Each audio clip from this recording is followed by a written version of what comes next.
May I come in? Yes, yes. Good afternoon, ma'am. Good afternoon, sir. Good afternoon, sir. Yes. Please take your seat. Thank you, sir. आप अपने बारे में कुछ बताएं बिना नाम लिए हुए। Sir, I am from Gazipur. I have completed my schooling from Lutz Convent Girls Inter College, Gazipur. I have completed my graduation from Faculty of Law, University of Allahabad. जैसे कि हॉबी के बारे में लिखा है कि आप डायरी राइटिंग लिखते हैं, तो डायरी में क्या किस प्रकार के मैटर आपको लिखना पसंद करते हैं? सर, अगर मेरे लाइफ से रिलेटेड ऐसी चीज़ें होती हैं जिसको मैं आगे चल के याद रखना चाहती हूँ, चाहे वो कभी मेरा कोई डिसीज़न लिया गया है या फिर मेरे साथ कुछ बुरा हुआ है, कुछ अच्छा हुआ है, या फिर मेरे लिए कोई स्पेशल ओकेज़न है, उसके बारे में मैं लिखना पसंद करती हूँ सर। इसके अलावा कोई हॉबी आपकी? सर, मैं अगर खाली टाइम रहता है तो मैं घर में बात करना पसंद करती हूँ सर। तो एज ए सिविल जज बनने का क्या कोई सिर्फ जज बनना है, पैसा कमाना है, या फिर आपका कोई पहले से रहा इंटरेस्ट? सर, वैसे तो पहला मेरा जो कंसर्न है वो सोशल और फाइनेंशियल स्टेबिलिटी के लिए है, लेकिन सर इसके अलावा भी जैसे मुझे लगता है कि जो मेरा पोटेंशियल है इस फील्ड में रियलाइज़ हो सकेगा, मुझे ऐसा लगता है सर। अच्छा, तो आप सिविल और क्रिमिनल दो प्रकार के मैटर होते हैं जी? Yes sir. किस और आपका रुझान है, सिविल की तरफ या फिर क्रिमिनल की तरफ? इंटरेस्ट क्या है? सर, मेरा क्रिमिनल की तरफ रुझान ज़्यादा है सर। अच्छा, तो ये बताइए कि अपराधी और अपराधी कहते किसे? सर, अक्यूज्ड पर्सन की अगर हम एक्यूज्ड अलग है और अपराधी अलग होता है, ओके तो दोनों में आप अंतर बताइए। सर, अगर अपराधी की बात करें तो एक ऐसा पर्सन जिसके अगेंस्ट ऑफेंस प्रूव हो चुका है और ये डिक्लेयर किया जा चुका है कि हाँ वो अपराधी है, तो हम उस व्यक्ति को कह सकते हैं कि वो अपराधी है। और यदि अक्यूज्ड पर्सन की बात की जाती है तो एक ऐसा पर्सन जिसके अगेंस्ट चार्ज फाइल की जाती है या फिर कंप्लेंट फाइल की जाती है, एलिज किया जाता है कि उसने ऑफेंस किया है, तो वो अक्यूज्ड पर्सन होता है। अच्छा, जमानत क्या होता है? बेल क्या होती है? सर, बेल की अगर बात की जाए तो ये 436, 437 के आसपास CRPC में सेक्शन मेंशन किया गया है। और बेल का मतलब यही होता है कि सर पर्सन को रिलीज़ किया जाता है कुछ टर्म और कंडीशन पे, और ये एक कॉम्पिटेंट अथॉरिटी करती है। सिर्फ इसका ऑब्जेक्ट ये होता है कि पर्सन को रिलीज कर दिया जाए? ऑब्जेक्ट इसका कुछ तो होगा। सर, इसका यही ऑब्जेक्ट होता है कि उस पर्सन पे ये एक तरीके से ये भी देखा जाता है कि वो पर्सन क्या कर रहा है, और वो ऐसा तो नहीं है कि अपराध कर रहा है, क्योंकि उस पे हमेशा एक तरीके से निगरानी रखी जाती है सर। अच्छा, ये होता है ट्रायल के बारे में आप जानती हैं? यस सर, ट्रायल की अगर हम बात करें तो 4 प्रकार के ट्रायल्स CRPC में मेंशन किए गए हैं, और ये सेशन ट्रायल होता है, वारंट ट्रायल होता है, और समन ट्रायल होता है, और समरी ट्रायल होता है। और ये एक प्रोसीजर है जिसमें एविडेंसेस दिए जाते हैं, प्रूव किए जाते हैं, और फिर इस नतीजे पे पहुंचा जाता है कि वास्तव में जो अक्यूज्ड पर्सन है वो गिल्टी है या नहीं है। देखिए, न्यायिक प्रक्रिया कई प्रकार की होती है। आप जज के सामने जाते हैं, मजिस्ट्रेट के सामने जाते हैं, तो एक प्रक्रिया होती है इंक्वायरी, मैटर को देखना, उसे जांचना, और दूसरा होता है ट्रायल। तो हम कैसे जानेंगे कि मेरा मामला अभी जांच के अधीन है कि मेरा मामला ट्रायल में आ गया है? किस प्रकार से आप जानेंगे? सर, एक फ्रेमिंग ऑफ चार्ज एक प्रक्रिया होती है। यदि फ्रेमिंग ऑफ चार्जेस के पहले का हम प्रोसीडिंग देखें तो वो इंक्वायरी कहलाता है, और अगर चार्ज फ्रेम किए जा चुके हैं उसके बाद की प्रोसीडिंग अगर देखें तो वो ट्रायल कहलाता है। समन मामलों में तो आरोप कहीं चार्ज लिखित रूप से नहीं होता है। समन मामलों में तो चार्ज फ्रेम करना आवश्यक होता है, तो फिर उसमें आप कैसे इस बात को वो करेंगे? सर 251 में देखा गया है कि एज सच उसमें फ्रेम चार्ज करने की कोई आवश्यकता नहीं होती है। उसमें सिर्फ मजिस्ट्रेट के ऊपर ये ऑब्लिगेशन कह सकते हैं होता है, या फिर एक प्रोसीजर होता है कि आप सब्सटेंस ऑफ इंफॉर्मेशन जो उसके अगेंस्ट लगाए गए हैं, एलिज किए गए हैं ऑफेंसेस को, आप उसे बता दीजिए और वो पर्सन फिर रिप्लाई करता है कि क्या उसने अपराध किया है या नहीं किया है। अच्छा, आपकी नियुक्ति एज ए सिविल जज होगी, डिवीज़न आपका कौन सा रहेगा? सर मेरा सिविल जज जूनियर डिवीज़न रहेगा सर। तो ये बताइए कि जज और मजिस्ट्रेट का अंतर क्या होता है? सर यदि कोई पर्सन है, जैसे कि अगर सिविल जज है या फिर मजिस्ट्रेट है, यदि वो क्रिमिनल मामला देखता है तो वो उसे मजिस्ट्रेट के नाम से जानते हैं, और यदि वो सिविल मामला देखता है तो फिर उसे सिविल जज जूनियर डिवीज़न के नाम और से। आपकी नियुक्ति के अथॉरिटी यहाँ पर कौन है यूपी में? सर गवर्नर हमें नियुक्त करते हैं। अच्छा, और वैसे तो हम लोग ने CRPC में पढ़ा है कि हमारी नियुक्ति हाईकोर्ट करता है, तो ये नया प्रोविज़न कहाँ से आ गया? सर ये नया प्रोविज़न तो मुझे नहीं लगता है, क्योंकि इसमें एक होता है कि रियल अथॉरिटी किसके पास है और एक सिंबॉलिक अथॉरिटी किसके पास है। तो सिंबॉलिक अथॉरिटी गवर्नर के पास होती है, लेकिन जो ओवरऑल कंट्रोल होता है वो सर हाई कोर्ट का ही होता है। सेक्शन 9 ऑफ CRPC आपने पढ़ा है? Yes sir. उसमें एक एक्सप्लेनेशन दिया है जिसके अंतर्गत ये बात लिखी गई है कि अगर किसी राज्य में प्रथम नियुक्ति होती है लोक सेवा आयोग द्वारा या फिर गवर्नर द्वारा, तो उसके तहत यूपी में ये नियुक्ति होती है। Okay sir. बाकी आप गुजरात आप जाती हैं, MP जाती हैं, तो वहाँ पर नियुक्ति कौन करता है? डायरेक्ट करता है हाईकोर्ट, एग्जाम करवाता है high court. Okay sir. Okay sir. चलिए। Dowry death, cruelty and abetment to suicide, ये आपने कहाँ पढ़े हैं? मैम डाउरी डेथ 304B में पढ़ा है ऑफ IPC, और abetment of suicide section 309 of IPC। 309 abetment of suicide और attempt to suicide. Sorry ma'am, attempt to suicide है उसमें। Abetment, sorry ma'am, I am not able to recall this time. तो आपने क्या बताया डावरी डेथ का section? 304B of IPC। तो 304A क्या है? Ma'am 304A death by negligence act बताया गया है। एविडेंस में आपने क्या पढ़ा है? मैम मैंने पूरा एक्ट पढ़ा है। रिलेटेड। अच्छा, डाउरी डेथ से मैम प्रिजम्पशन के लिए बताया गया है 113B of Indian evidence act में ये बताया गया है कि अगर डाउरी डेथ होती है तो ये प्रिज्यूम कर लिया जाता है कि जो लड़की है जहाँ पे उसकी डेथ हुई है, तो हस्बैंड या फिर उसके रिलेटिव उस क्राइम को कमिट किए हैं। अब उन्हें प्रूव करना होता है कि उन्होंने क्राइम नहीं किया है। अच्छा, एक लेडी है और उसकी शादी हुई, शादी के अभी 1-2 साल ही हुए थे और हस्बैंड वाइफ में बड़ा डिस्प्यूट था और बन नहीं रही थी। उसके बाद शादी के 3रे साल में उनको एक बेटा हो जाता है और उसके बाद उनके रिलेशंस सामान्य हो जाते हैं। शादी के 6ठे साल उस लेडी ने सुसाइड कर ली और पहले स्टार्टिंग में डिस्प्यूट्स थे, थोड़ी बहुत डावरी को लेकर भी बातें थी, एंड 6th ईयर में उसने सुसाइड की। बताइए क्या कोई ऑफेंस बनता है?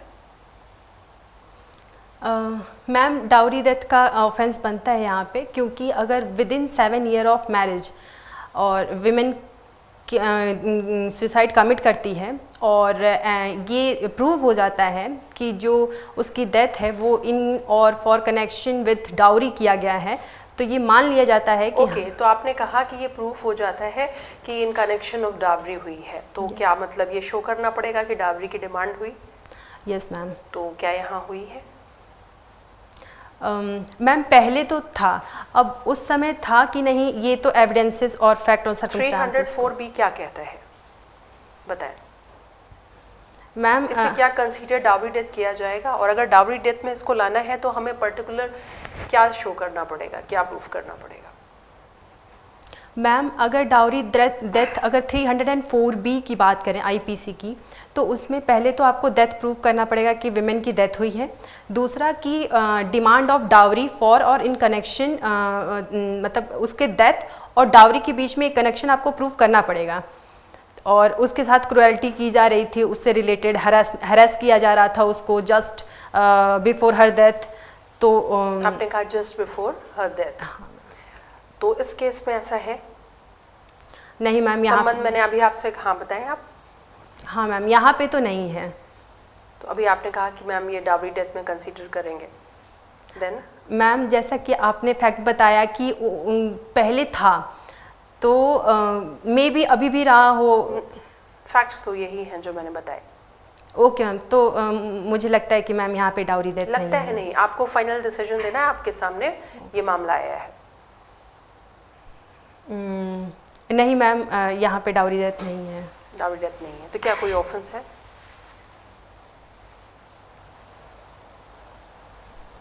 मैम वो सुसाइड करती है, अगर सुसाइड की थी आप, सॉरी मैम, सुसाइड की थी, तो मैम अबेटमेंट ऑफ सुसाइड का चार्ज लगा सकते हैं अगर ये प्रूव हो गया कि उन लोगों ने ही अबेट किया था। और मान लीजिए ना किया हो तो? तब मैम कोई भी यहाँ पे ऑफेंस नहीं बनता है। 309 आईपीसी क्या है? Attempt to suicide ma'am. I am really sorry ma'am, I am not able to recall. Okay, it's okay. PIL क्या है? PIL ma'am public interest litigation PIL होता है। इसमें एक पर्सन होता है। कहाँ कहाँ की जा सकती है? विक्टिम ही कर सकता है? नहीं मैम, पब्लिक इंटरेस्ट लिटिगेशन में कोई भी पर्सन जो कि पब्लिक से रिलेटेड या फिर वो उनके इशू को उठाना चाहता है और वो पब्लिक से रिलेटेड मामला है, तो वो केस कर सकता है। कहाँ कहाँ हो सकता है? मैम हाई कोर्ट में हो सकता है, सुप्रीम कोर्ट में हो सकता है। और मैम मेरी जहाँ तक नॉलेज अलाउ कर रहे हैं। एग्जीक्यूटिव कोर्ट में हो सकता है क्या? कौन होती है एग्जीक्यूटिव कोर्ट? मैम या executive magistrate? Executive magistrate ma'am ये एडमिनिस्ट्रेटिव फंक्शन, अगर हम लोग फंक्शन देखते हैं तो जो डीएम है या फिर एसडीएम है, जो एग्जीक्यूटिंग अथॉरिटी होती है, उनको की जा सकती है? मैम जहाँ तक मुझे पता है कि नहीं की जा सकती। पब्लिक न्यूसेंस के मामले कहाँ जाते हैं? मैम पब्लिक न्यूसेंस से रिलेटेड मामला जुडिशियल मजिस्ट्रेट फर्स्ट क्लास में जा सकता है, क्योंकि ये तो एक डीएम एसडीएम के पास नहीं जा सकता? क्या पब्लिक न्यूसेंस को हम पीआईएल में ले जा सकते हैं? क्या ये पब्लिक, इसमें पब्लिक के वेलफेयर के लिए हम कर सकते हैं इसमें क्या रिट या फिर कोई एप्लीकेशन दे सकते हैं? मैम रिट तो नहीं दे सकते हैं, लेकिन अगर रिट नहीं दे सकते मैम पब्लिक न्यूसेंस का मामला है तो, और वो भी आप उसमें कंसर्न नहीं हो, आप सिर्फ पीआईएल अगर फाइल करना चाहते हो। नहीं, अगर आपने जैसे भी कहा कंसर्न नहीं हो, तो मैंने आपसे यही पूछा कि विक्टिम ही कर सकते हैं या कोई भी कर सकता है? मैम यदि ऐसा कोई मामला है जिसमें बहुत सारे लोगों का हित जुड़ा हुआ है और कोई पर्सन है जो कि पब्लिक के हित में कोई काम करना चाहता है, तो वो केस फाइल कर सकता है। यही मैं आपसे पूछ रही हूँ, पब्लिक न्यूसेंस में होगा या नहीं? यस और no? Public nuisance yes ma'am हो सकता है। Sure? Yes ma'am. Okay, what is contract? Ma'am contract section 2H of Indian contract act में डिफाइन किया गया है, जिसमें यही बताया गया है कि any agreement which is enforceable by law is a contract. UNO के जो ऑर्गन्स हैं उनमें एक जनरल असेंबली है, तो कोई इनकी चेयरपर्सन लेडी रही है कभी? Ma'am sorry ma'am, I am not able to recall this. कोई Indian lady? Sorry ma'am. Bharat Ratna किसी महिला को मिला है?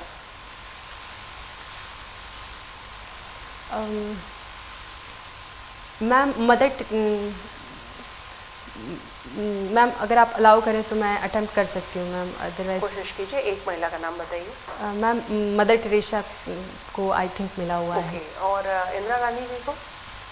मैम इंदिरा गांधी जी को तो नहीं मिला है। नहीं मिला है, श्योर है? Who is the first lady got Bharat Ratna? Sorry ma'am, मुझे इसके बारे में ज़्यादा नॉलेज नहीं है। ओके, इक्विटी क्या है? मैम इक्विटी का मतलब ये है कि किसी को उसका ड्यू देना, जो उसको चाहिए था, जिस पे उसका हक था। और मैम अगर आप अलाउ करें तो मैं एक एग्जांपल से इसे समझा सकती हूँ कि इक्विटी क्या है। बताइए। मैम जैसे कि एक रोटी है और एक व्यक्ति है जो थोड़ा भूखा है, और एक व्यक्ति है जो बहुत ज़्यादा भूखा है। तो मैम एक व्यक्ति जो बहुत ज़्यादा भूखा है उसे ज़्यादा अगर रोटी का हिस्सा दे दिया जाए, और एक व्यक्ति जो कम भूखा है उसे थोड़ा कम दिया जाए, यही इक्विटी अलाउ करती है कि जो जिसके जितना। कौन सा प्रिंसिपल अप्लाई हो रहा है इसमें, आप एक सेंटेंस में बताएं।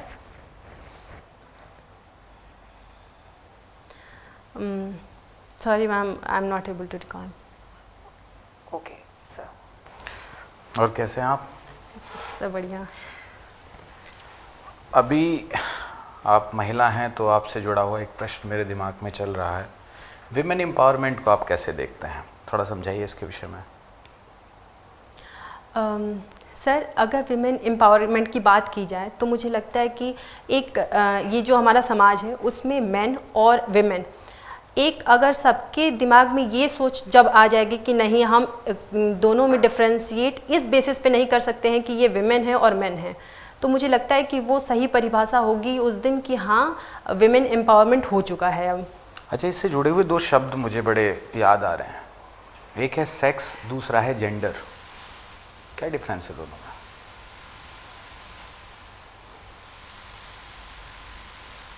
Sorry sir, I am not able to get this. अच्छा, आपने आर्टिकल 21 पढ़ा होगा। Yes sir. इसमें डिग्निफाइड लाइफ का कॉन्सेप्ट दिया जाता है ना? Yes, sir. गरिमा में जीवन।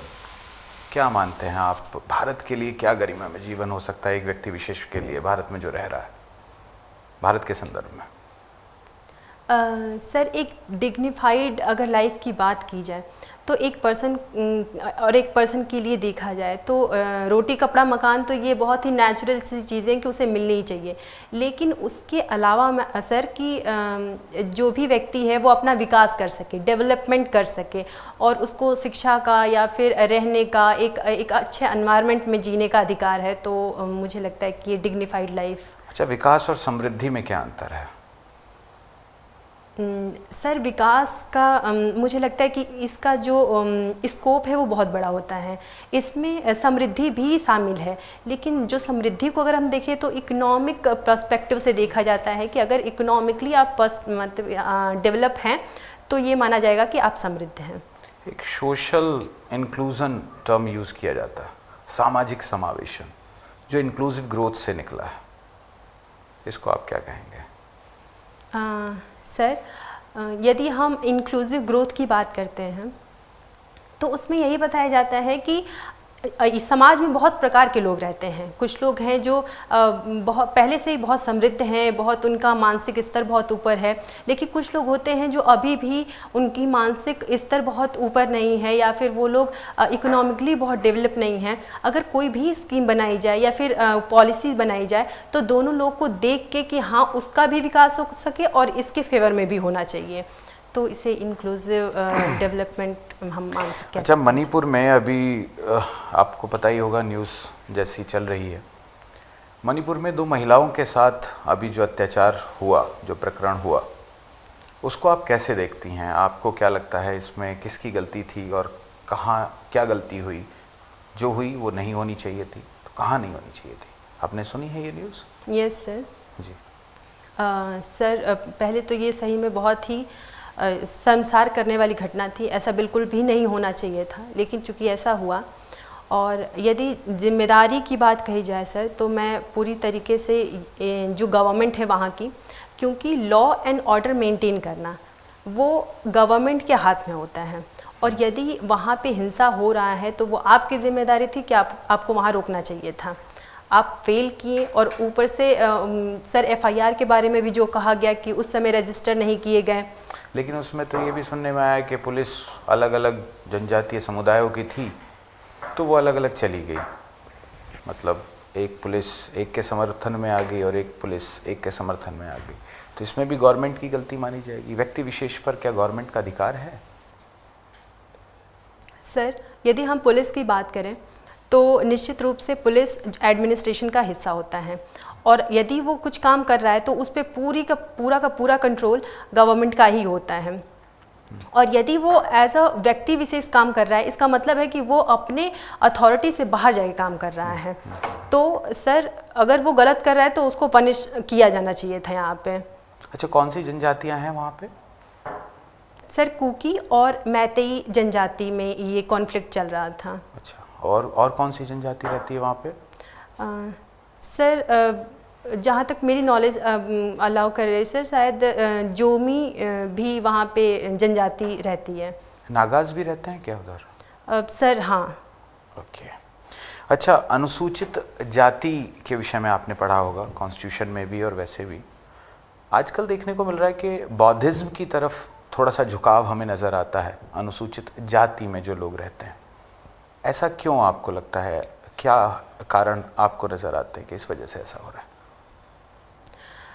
सर आज़ादी की लगभग 75 साल बीत चुके हैं और अभी भी हम देख सकते हैं कि जो सोसाइटी है उसमें एट्रॉसिटीज़ वगैरह की ऐसी वाले जो लोग हैं उन्हें परेशान किया जाता है। आए दिन हम लोग न्यूज़ में भी देखते हैं और जो लोगों की मेंटेलिटी है वो अभी तक उस लेवल पे चेंज नहीं हुई है जितना होना चाहिए था। तो जो लोग हैं जो ऐसी कैटेगरी में फॉल करते हैं उनका ये मानना है कि अगर हम बौद्ध के तरफ जाते हैं तो फिर हमारे साथ ऐसा डिस्क्रिमिनेशन नहीं किया जाएगा। अच्छा, कैसे ला सकते हैं, अगर मैं आपसे पूछूं, ये बदलाव कैसे ला सकते हैं सोच में? आपको क्या लगता है? सर सोच मुझे लगता है कि एजुकेशन बहुत बड़ा फैक्टर है सर इसमें। और दूसरा सर कुछ चीज़ों को कर्टेल करने की भी ज़रूरत है, जैसे करप्शन हो गया और उसके साथ सर जितनी ये जो फेक न्यूज़ होती है और ये जो वायलेंस वगैरह होता है इन सब को कम करने की ज़रूरत है सर। ओके। अच्छा, समाजवाद के विषय में आपने पढ़ा होगा। एक सामाजिक समाजवाद है और एक आर्थिक समाजवाद है। कैसे डिफरेंस क्रिएट कर सकते हैं हम इन दोनों में? सर सामाजिक अगर हम बात करें तो उसमें ये है सर कि समाज का जो जितना भी तबका है, जितने भी अलग अलग प्रकार के समुदाय के लोग हैं उन सबके हितों के बारे में सोचा जाता है।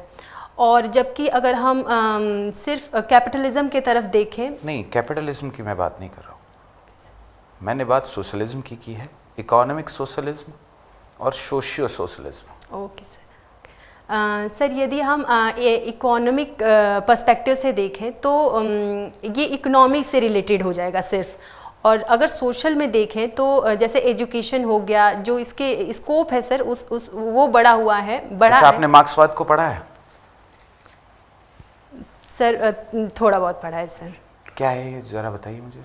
ये सामाजिक समाजवाद की बात करता है या आर्थिक समाजवाद की? सर मार्क्सिज्म की अगर हम की तरफ हम देखते हैं तो वो सामाजिक समाजवाद की बात करता है sir. Okay sir. Thank you sir. आपने अभी थोड़ी देर पहले बताया कि आपका जो रुझान है वो क्रिमिनल की तरफ है और अभी जो आपकी नियुक्ति होगी या जो सिविल जज होगी और आपका रुझान क्रिमिनल की तरफ है, तो ऐसे में आपकी क्यों दी जाए नियुक्ति? जब सिविल मैटर्स के प्रति आपका रुझान ही नहीं है, आपका सिर्फ रुझान क्रिमिनल मैटर्स के प्रति है, तो आप कैसे अपने आप को एज अ जज फिट महसूस करती हैं? सर हम लोग की नियुक्ति सिविल जज जूनियर डिवीज़न हो रही है, लेकिन जब हम लोग एज अ मैजिस्ट्रेट, मतलब कि जब हम लोग क्रिमिनल मामले देखेंगे तो हम लोग को ही मैजिस्ट्रेट के नाम से जाना जाएगा सर। नहीं तो सिविल मामले भी तो आप देखेंगी ना? Yes sir. तो जब सिविल के प्रति आपका रुझान ही नहीं है तो आप बोर्ड को सेटिस्फाई करिए कि कैसे जो है आपको नियुक्ति दे दी जाए, कि आप अपने आप को कैसे फिट महसूस कर रही हैं उस पद पर। दो मामले होते हैं, क्रिमिनल और सिविल। आपने कहा कि आपका रुझान क्रिमिनल के प्रति है, सिविल के प्रति नहीं है, तो ऐसे में आप कैसे फिट महसूस करती हैं? सर मेरा रुझान ज़्यादा क्रिमिनल के तरफ है, ऐसा नहीं है सर कि मेरा रुझान सिविल की तरफ नहीं है। ठीक है, ठीक है। मान लीजिए कि आप एज ए जज वर्क कर रहे हैं और आपके जो न्यायालय के कर्मचारी हैं, साथ साथ कुछ अधिवक्ता समूहों ने आरोप लगाया कि आप महिलाओं के प्रति बहुत बायस्ड हैं। इस बात को आप कैसे मैनेज करेंगी? सर मैं पहले तो इंश्योर करूँगी कि कौन कौन से लोग हैं जिनको ऐसा लग रहा है कि मैं महिलाओं के प्रति बायस्ड हूँ। तो क्या कौन कौन से लोग, उनके खिलाफ आप कार्रवाई करेंगी? नहीं सर, मैं उनसे ये जानने का प्रयास करूँगी कि ऐसा मेरा कौन सा एक्ट है कि उन्हें ऐसा लग रहा है कि मैं बायस्ड हूँ। क्योंकि सर जहाँ तक मुझे अपना कैरेक्टर पता है सर, मैं उतना बायस्ड नहीं हूँ किसी के मामले में कि जस्ट बिकॉज कि वो वुमेन है या मैन है तो मैं उसकी तरफ बायस्ड नहीं हूँ। तो महिलाओं को आप सपोर्ट तो करेंगी ना? सर महिलाओं को सपोर्ट करने का मतलब ये नहीं है कि बिना फैक्ट सर्कमस्टांसेस देखे सिर्फ कोई 3 बातें ऐसे बताइए, बोर्ड को सेटिस्फाई करिए आप कोई 3 बातें बताकर, हम कैसे मान लें कि आप महिलाओं की तरफ बायस्ड नहीं होंगी? सर मैं जब भी अगर एज ए मैजिस्ट्रेट वर्क करूँगी तो मैं फैक्ट और सर्कमस्टांसेस को देख के करूँगी, लॉ के अकॉर्डिंग्स में करूँगी और विदाउट फियर एंड फेवर करूँगी। ठीक है। आपने सेकुलरिज्म पढ़ा है? Yes sir. What is secularism? English में बताइएगा, प्योर इंग्लिश, हिंदी शब्द का प्रयोग नहीं करना है। Sir secularism refer to secularism provides for there should not be any kind of differentiation between the people who are related to different religion, and every people must be free to profess their religion, and they must have freedom, and there should not be any kind of discrimination from the side of state in their practicing religion. ठीक है। जो Indian secularism है और जो western countries का secularism है, इन दोनों में क्या कोई डिफरेंस है? हिंदी में बताइएगा। सर यदि इंडियन सेकुलरिज्म की बात की जाए तो एज अ कंट्री हम लोग का कोई रिलीजन नहीं है सर, और जो दूसरे जितने लोग हैं और हम लोग जो इंडिया वो इस बात पे एम्फसाइज करता है कि आपका रिलीजन क्या है, आप उसे प्रोफेस कर सकते हैं, प्रैक्टिस कर सकते हैं और हमारा कोई इंटरफेरेंस नहीं रहेगा। जबकि अगर हम फॉरेन कंट्री में सेकुलरिज्म की बात करते हैं तो ये देखा गया है कि वहाँ के कंट्री उनका फेवर रहता है कि हाँ हम हमारा कौन सा रिलीजन है और हम उसको ज़्यादा बढ़ावा देंगे। नहीं, आप क्या कह रही हैं? फॉरेन कंट्रीज में रिलीजन को लेके फेवर रहता है या स्टेट को लेके प्रायोरिटी रहती है? सर स्टेट को लेके प्रायोरिटी रहती है। अभी तो आपने कहा कि रिलीजन को लेके फेवर रहता है। Sorry sir. अच्छा ठीक है, चलिए मान लीजिए एक व्यक्ति है, उसकी गांव में लड़ाई हो गई और लड़ाई होने के बाद उसे एफआईआर दर्ज कराने जाना था और वो गया, चौकी में गया, एफआईआर दर्ज नहीं हुई, थाने में गया, एफआईआर दर्ज नहीं हुई और फिर उसके बाद उन्होंने हर जगह लेटर लिखे, उन्होंने रजिस्टर्ड पोस्ट किया, एसपी को पोस्ट किया, अगर मान लो कमिश्नरेट है तो कमिश्नर को भी पोस्ट किया, लगातार सबको उन्होंने पोस्ट किया, लेकिन फिर भी उनकी एफआईआर दर्ज नहीं हुई। फिर उस सारी की सारी पोस्ट को उन्होंने आधार बनाया और 156(3) के तहत वो चले गए कहाँ? कोर्ट। और कोर्ट जब गए तो वहाँ से भी कुछ उनको सहूलियत नहीं मिली। अब क्या रेमेडी है उस व्यक्ति के पास?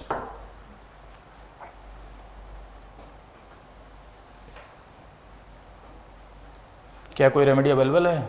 उसके बाद कहाँ जाएगा वो?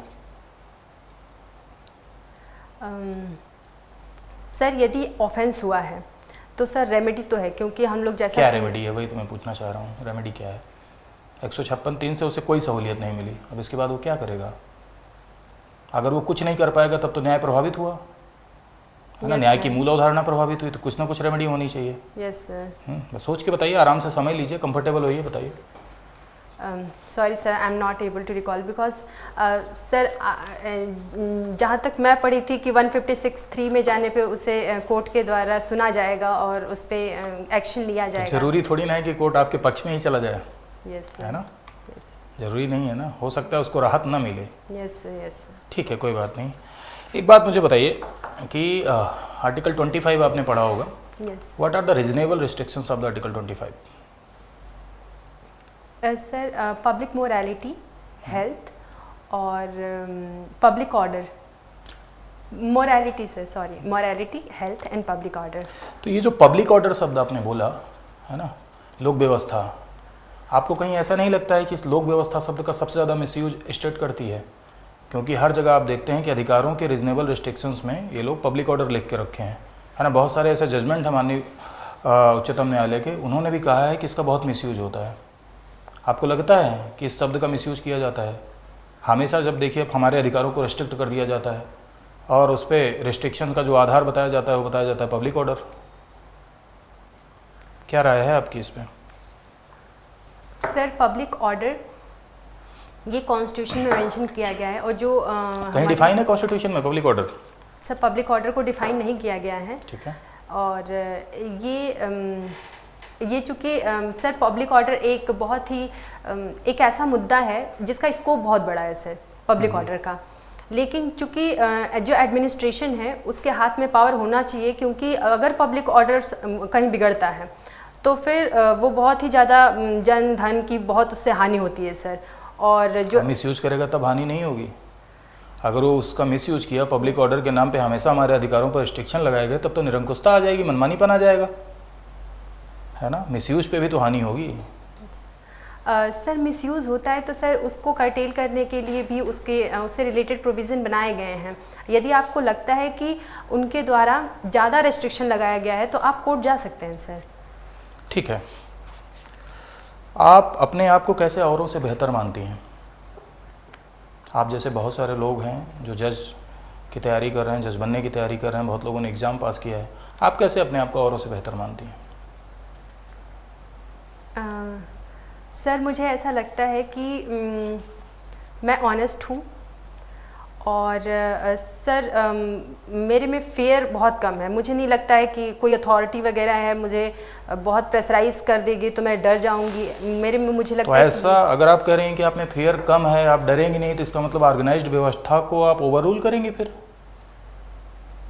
नहीं सर, ऐसा नहीं है कि मैं मेरा आप ये हाई कोर्ट के ऑर्डर ही नहीं मानेंगे तब तो? सर मेरा ये कहना था कि जैसे कुछ लोग कहते हैं कि आपको बहुत डराया जाता है, धमकाया जाता है, और आप कोई किसी के डर में आके आप दूसरा जजमेंट पास कर दें, तो उस सेंस में था सर मेरा कि ऐसी गलती मुझसे नहीं होगी।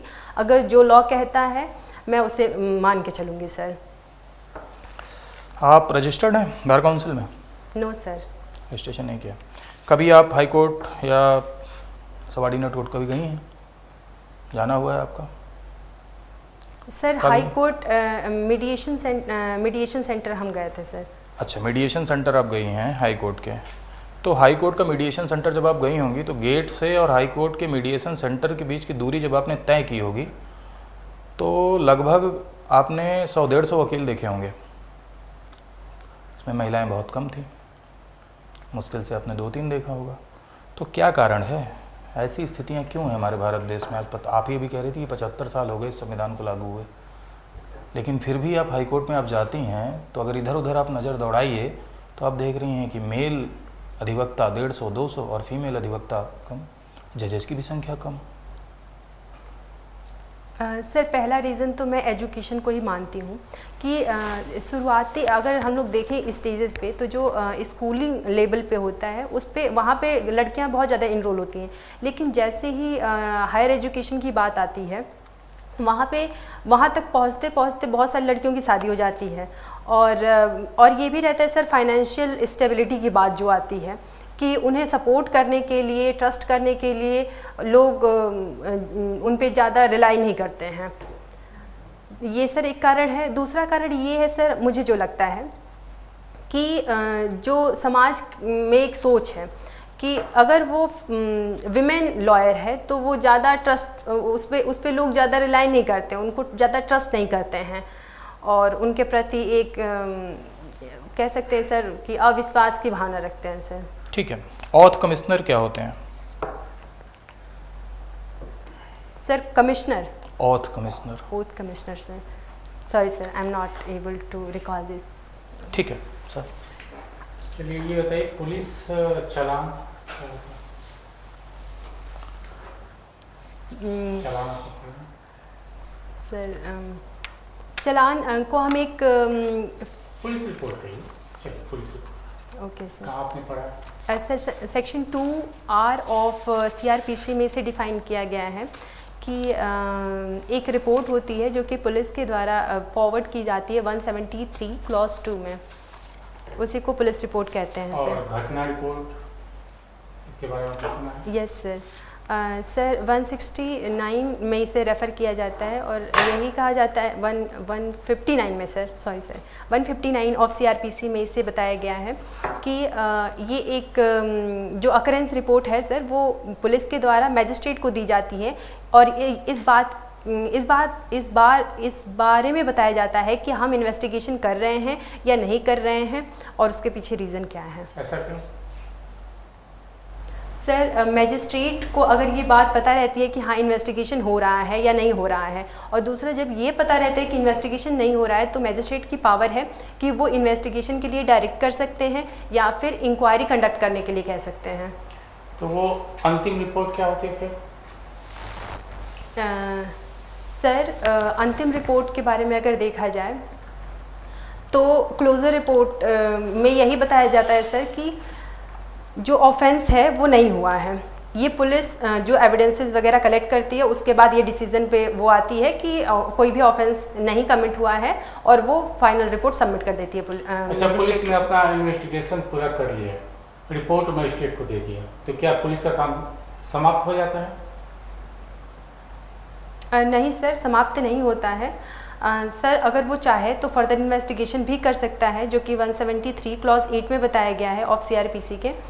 और उसके अलावा भी सर प्रोसिक्यूशन अगर केस जब स्टार्ट होता है, ट्रायल होता है, तो जैसा डिमांड होता है कि हाँ किस प्रकार के एविडेंसेस हैं या फिर आपने क्यों किया, कैसे किया, उनसे भी क्वेश्चन और उनका एग्जामिनेशन वगैरह होता है सर। तो ये जो अतिरिक्त अन्वेषण होता है तो इसको किस सेक्शन के तहत भेजा जाता है मजिस्ट्रेट के पास?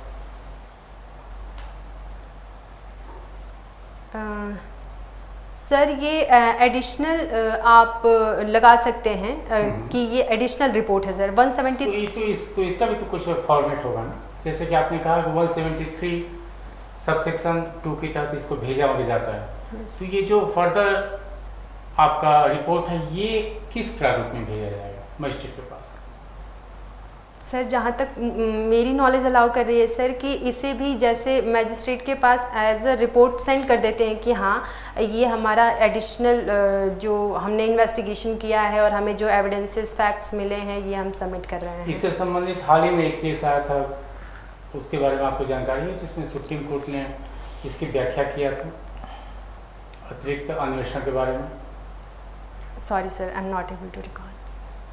अच्छा, अपील क्या होती है अंडर CRPC? आप बात कीजिए, तो अपील का प्रावधान कहाँ पर दिया गया है और किन मामलों में अपील नहीं होती है? सर यदि अपील का कॉन्सेप्ट देखा जाए तो कोई भी अगर निचली कोर्ट डिसीज़न देती है और आप उस डिसीज़न को क्वेश्चन करते हो, आपको लगता है कि नहीं वो सही नहीं है, तो आप जो हायर कोर्ट्स हैं वहाँ पे जा सकते हो, उसे चैलेंज कर सकते हो। और सर ये बात की जाए कि किन मामलों में नहीं की जा सकती है, तो सर पेटी ऑफेंसेस होते हैं जिसमें कि अलाउ नहीं है। और उसके अलावा सर यदि कोई पर्सन है जो खुद ही स्वीकार कर रहा है कि हाँ मैंने ही ऑफेंस कमिट किया था और उसे उस बिहाफ पे गिल्टी ठहराया गया है, तो भी सर तो सेशन कोर्ट के मामलों में पेटी केसेस कौन से होते हैं, कौन से मामले होते हैं जिसकी अपील नहीं होती है? सर यदि वो जो कोर्ट ऑफ सेशन के द्वारा पनिशमेंट है वो 3 मंथ का दिया गया है या फिर सर फाइन मुझे याद नहीं आ रहा है। महानगर मजिस्ट्रेट के बारे में बताइए। सर मेट्रोपॉलिटन मैजिस्ट्रेट सर जो इनका लेबल होता है वो जुडिशियल मैजिस्ट्रेट फर्स्ट क्लास के जैसा होता है। कोई भी मेट्रोपॉलिटन एरिया होता है वहाँ पे जो जुडिशियल मैजिस्ट्रेट फर्स्ट क्लास का मैजिस्ट्रेट होता है उसे मेट्रोपॉलिटन मैजिस्ट्रेट के नाम से जानते हैं। तो ये मेट्रोपॉलिटन मजिस्ट्रेट किन मामलों में मेट्रोपॉलिटन मजिस्ट्रेट के डिसीजन के अगेंस्ट अपील नहीं हो सकती, ये आपसे हम पूछ रहे हैं। सर यदि सर अगर आप अलाउ करें, क्योंकि आई am not sure about this sir, मैं अटेम्प्ट कर सकती हूँ। अच्छा, हाई कोर्ट के किस मामलों के खिलाफ डायरेक्ट सुप्रीम कोर्ट में अपील होती है CRPC के तहत?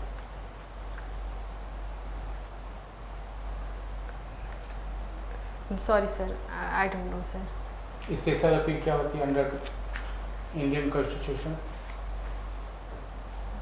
सर 136 ऑफ इंडियन कॉन्स्टिट्यूशन में स्पेशल अपील के बारे में दिया गया है सर।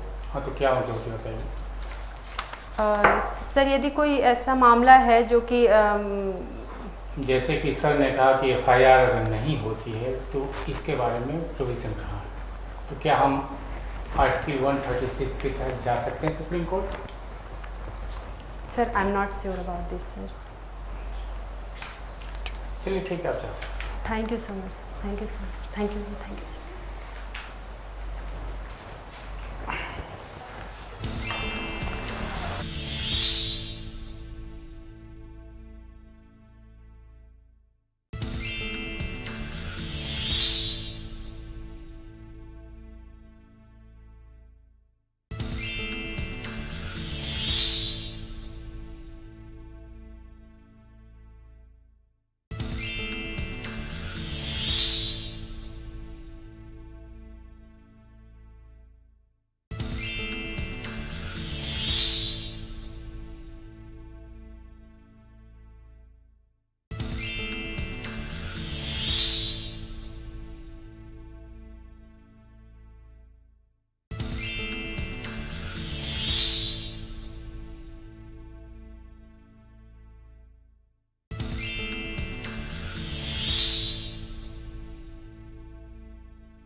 जो आपका फीडबैक है सब्जेक्ट के मैटर पर तो ठीक है, लेकिन फिर भी कुछ रिवीजन आपको करना ही पड़ेगा इंटरव्यू। आप वैसे आपका इंटरव्यू कब है? सर 18 को है। 18 को, तो उसके पहले एक बार आप रिवीजन कर लीजिएगा। और बाकी आते वक्त पहले आपको हमने कहा तक परमिशन लेकर आप आइए, ठीक है। और आकर सभी मेंबर को एड्रेस करते हुए उन्हें आप जो भी अभिवादन का तरीका आप उसे करिए, ठीक है। बैठते वक्त भी परमिशन आप लीजिए, क्लियर, या और साथ में बैठते वक्त थैंक यू दो। और जब भी आपसे कोई क्वेश्चन किया जाता है और आप जब उसका उत्तर दे रही हैं तो सबको एड्रेस करते हुए, ठीक है। सिर्फ एक तरफ देखना ये तरीका, ये देखने को मिल रहा था कि एक ही की तरफ, हाँ, ये थोड़ा तरीका। और कई बार आंसर देते हुए हमने वो किया कि आप ये शब्द आप कर रही हो जैसे गले से, ठीक है। तो ये तरीका थोड़ा सा सही नहीं, क्लियर। एक ये आप एंट्री में थोड़ा ध्यान दीजिए कि एंट्री करते समय आप थोड़ा दाहिना पैर बाहर करिए, कोशिश करिए। जाते समय आप उठती हैं, उठिए ऐसे, थोड़ा पीछे जाइए, ठीक है, उठिए जैसे उठिए, है ना, हाँ, थोड़ा इधर जाइए, अब थोड़ा पीछे जाइए, ग्रिड करिए, बाहर निकलिए, ठीक है। तुरंत उठ के ऐसे नहीं जाना है, ठीक है। और दूसरा, हाँ बताइए सर। ठीक है, दूसरा ये है कि जैसे आपने कहा सिविल और क्रिमिनल, अरे आप जज बनने जा रही हैं, सिविल और क्रिमिनल दोनों तरफ आपको बोलना है कि हमारा रुझान दोनों में है। हाँ, ये बात ज़रूर है कि हमें क्रिमिनल में इंटरेस्ट ज़्यादा आता है, ठीक है। आपने पहली बार, मैंने सवाल क्यों पूछा, सवाल मैंने इसलिए पूछा क्योंकि आपने सर से बोला था कि मेरा क्रिमिनल की तरफ रुझान है ना। आप एज ए जज जब वर्क करेंगे दोनों मामले आपके समक्ष आएंगे, है ना। शुरुआत में सिविल जज के तौर पे कार्य करेंगे, आगे चल के अगर आप मजिस्ट्रेट के तौर पे काम करेंगे तो आएंगे, ठीक है। और कुछ बातें ऐसे जैसे बेल है, बेल को ऑब्जेक्टिव पूछा था सर ने, तो ये छोटी छोटी चीज़ें हैं मैम, इसको आप ज़रूर मतलब वो करिए, अच्छे से इसको कवर करिए, ये सारी चीज़ें गलत नहीं होनी चाहिए।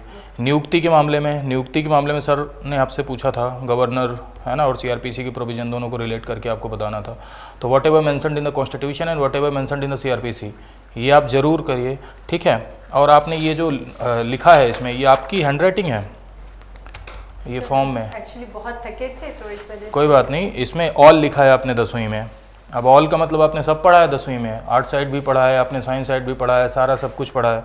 इस पे एक सीधा सवाल आपसे पूछेगा बोर्ड की, इतना लापरवाही से आपने जो है लिखा है, इतनी लापरवाही से अगर आपने जजमेंट लिखना शुरू कर दिया तब क्या होगा, है ना। और रेमेडी में मैंने आपसे FIR के लिए पूछा था, तो 156 के तहत बाद में आप बोल सकती थी सर रिवीजन में जा सकते हैं, उसके बाद आप बोल सकती थी अपील कर सकते हैं। वो रिवीजन जो है, अगर मान लीजिए रिवीजन को फिर चैलेंज कर सकते हैं, वहाँ पर हाई कोर्ट में चैलेंज कर सकते हैं, है तो तरीका तो है ना। पहले मान लो 156(3) में नहीं हुआ, फिर रिवीजन में जाएंगे, रिवीजन को फिर चैलेंज करेंगे हाई कोर्ट में, ठीक है, ये हो सकता है। सर ने आपके स्पेशल लीव पिटिशन पूछा, स्पेशल लीव पिटिशन 136, ठीक है, उस पर भी जो है एक प्रॉपर जो बात बताइए, एकदम प्रॉपर बताइए, स्पष्ट बताइए, है ना। बिल्कुल भी ये कोशिश मत करिए कि इधर उधर आप बता रहे हैं, और ठीक, अन्यथा मत बताइए। हाँ, अन्यथा मत बताइए, है ना। और आपका जो अप्रोच हो वो बैलेंसिंग अप्रोच हो थोड़ा सा, है ना, थोड़ा बैलेंसिंग अप्रोच रखिए। हालांकि था आपका, ऐसी बात नहीं है, ओवरऑल आपका सब्जेक्ट नॉलेज अच्छा है, no doubt. National international issues में और करंट अफेयर के नॉलेज में थोड़ा बढ़ाइए, है ना। जैसे मेरा जो मैंने जो ऑब्जर्व किया है, आपको थोड़ा बढ़ाने की ज़रूरत है। As well as self confidence आपका ठीक है, ड्रेसिंग सेंस में थोड़ा सुधार किया जा सकता है, ठीक है, थोड़ा सुधार करिए। एंड प्रेजेंटेशन कम्युनिकेशन स्किल में जो सर ने कहा कि थोड़ा सा आपके साथ इंटरेक्ट करिए, ठीक है सर। देखिए, बहुत ज़्यादा स्माइल करने से बचिएगा, ठीक है। कुछ ऐसे सेंसिटिव मामले थे और कुछ जगह पे आपने सॉरी भी बोला, एकदम स्ट्रेट फॉरवर्ड सॉरी बोला और बड़े मुस्कुराते हुए बोल दिया, तो ये थोड़ा सा अच्छा नहीं लगता है। आप सॉरी बोलें तो ऐसा लगे, ठीक है, मुंह बना के नहीं बोलना है, लेकिन ऐसा लगे कि हाँ आपको नहीं आ रहा है, इसकी आपको थोड़ा सा फील है। और एंट्री प्रॉपरली आपको सर ने बता दिया, और डायरेक्ट आंसर देने की कोशिश कीजिए, घुमाइए नहीं, एक बार गलत एक बार सही नहीं, क्योंकि बोर्ड आपको दोबारा मौका नहीं देगा, या दिया भी उसने तो फिर लगेगा कि आप बार बार बिना सोचे विचारे आंसर दे रही हैं। डिसीजन जजमेंट लेने के लिए आपका जुडिशियल अप्रोच नहीं है, जुडिशियल माइंड नहीं है। तो ध्यान से क्वेश्चन सुने, कोशिश करें एक बार में सही आंसर देने की, और बार बार आंसर्स को बदले नहीं। लॉ का रिविजन करती रहिए, ठीक है, अच्छा किया है आपने, लेकिन और भी जहाँ आज आपको फील आया होगा कि मैं यहाँ नहीं बता पा रही हूँ, वो आपको खुद आ गया होगा, या मुझे यहाँ प्रॉब्लम हुई, वो आप ज़रूर देखें। और भी वुमेन रिलेटेड जितने भी प्रोविजंस हैं, लॉ हैं, या फिर कुछ जो फेमस लेडीज़ हैं, ख़ास तौर से जैसे मेन चीज़ें, जैसे मैंने कुछ क्वेश्चंस भी पूछे हैं, ये आपको पता होनी चाहिए। वुमेन से रिलेटेड कुछ केसेस वगैरह अच्छे से प्रिपेयर करें, हेयर स्टाइल प्रॉपर रखें, सैंडल ठीक करें। एक बार में मैंने आपको बताया कि क्वेश्चन जब आप सही दें, सही उत्तर दें, बदले नहीं, ठीक है। बाकी फिर और अच्छा है, स्टैमरिंग ना करें। एक दो जगह आपने स्टैमरिंग की ना, आप उसी शब्द को बार बार बोल रही थी, तो कॉन्फिडेंस आपका बहुत अच्छा है, स्माइल भी अच्छी है, इसे रखिएगा, ऐसा नहीं है, बट हाँ कुछ जगह से कंट्रोल करना है। बाकी आपकी सब्जेक्ट की पकड़ भी अच्छी है, कॉन्फिडेंस भी अच्छा है, और आप अच्छा करेंगे, और मोस्ट प्रोबेबली कि आपका सिलेक्शन भी हो जाएगा, ठीक है। लेकिन और इम्प्रूव करना है, और एक बार अभी जल्द से आके आपको एक बार देना है। और ड्रेस क्या रहेगी आपकी? किस कलर की है? ब्लू कलर, ठीक है, ठीक है। हेयर स्टाइल वगैरह ध्यान दीजिएगा, है ना सर। कभी भी सोशल इश्यूज से रिलेटेड अगर क्वेश्चन पूछा जाए, जैसे मैंने एक प्रश्न आपसे पूछा था कि आजकल देखने को मिल रहा है अनुसूचित जाति से बौद्धिज्म की तरफ लोगों का रुझान है, तो अगर यहाँ पर पैनल में कोई जनरल कैंडिडेट बैठा हो तो आपका झुकाव, वहाँ जो डिसीज़न आपने लिया वो अनुसूचित जाति की तरफ ज़्यादा झुकता हुआ नज़र आया, प्रश्न का आंसर जो था आपका। तो ऐसे प्रश्नों के जवाब से बचिए, सबका आंसर नहीं देना है। आप यहाँ तक पहुँचे हो बच्चे, तो पहले ही इतनी मेहनत की है आपने कि यहाँ बैठे हो आज, ये पैनलिस्ट को भी पता है, ठीक है ना। तो सब कुछ नहीं बताना है हमें, हमें करेक्ट इन्फॉर्मेशन देनी है। जैसे मैंने आपसे एक प्रश्न पूछा विमेन एम्पावरमेंट के विषय में, इसका आंसर तो हमें बहुत एक लाइन में पता होना चाहिए, capacity to take decisions, build the capacity to take decision. पर हो गया विमेन एम्पावरमेंट, खत्म। सेक्स, जेंडर हमें पता होना चाहिए, मैन मेड है जेंडर, सेक्स बायोलॉजिकल डिफरेंस को बताता है। बहुत छोटी छोटी सी चीज़ें हैं, लेकिन आप महिला हो, मैन होता ना तो ऐसे सवाल बनने के चांसेस कम होते हैं, लेकिन आप महिला हो, आपसे महिला से जुड़े हुए प्रश्न ज़रूर पूछे जाएंगे, ठीक है ना। तो सब कुछ नहीं बताना है। आपको लग रहा है कि नहीं इसका आंसर मैं प्रॉपर नहीं दे पाऊंगी, देन आप बैक ऑफ करिए और मना कर दीजिए। मैं जानता हूँ बोर्ड को मना बुरा नहीं लगेगा, क्योंकि वो जानती है आप यहाँ क्यों बैठे हैं, आपने इतनी मेहनत की है, यहाँ तक पहुँचे हो, तो इस चीज़ को बहुत और कॉन्फिडेंस से मना करिए। ऐसा भी नहीं है कि सर मैं नहीं जानती, इसके विषय में इंफॉर्मेशन नहीं है मुझे, बस दैट्स इट, ठीक है। चलिए, बाकी सर ने बताया बहुत कुछ अच्छा। ठीक है, महिलाओं पे थोड़ा पढ़ लीजिए ना, महिलाओं का रोल कैसे बढ़ाया जा सकता है। जैसे सर ने कहा ना, सही कह रहे हैं सर कि आप महिला हैं, आपसे ऐसे सवाल आएंगे। अब जैसे मैंने आपसे पूछा हाई कोर्ट में क्यों कम है, तो इन सब के एकदम बढ़िया बढ़िया जवाब हैं। आप थोड़ा सा इस पर रिसर्च करिए, है ना। ठीक है, शुभकामनाएं। Thank you sir. चलिए, ठीक है। All the best. Thank you.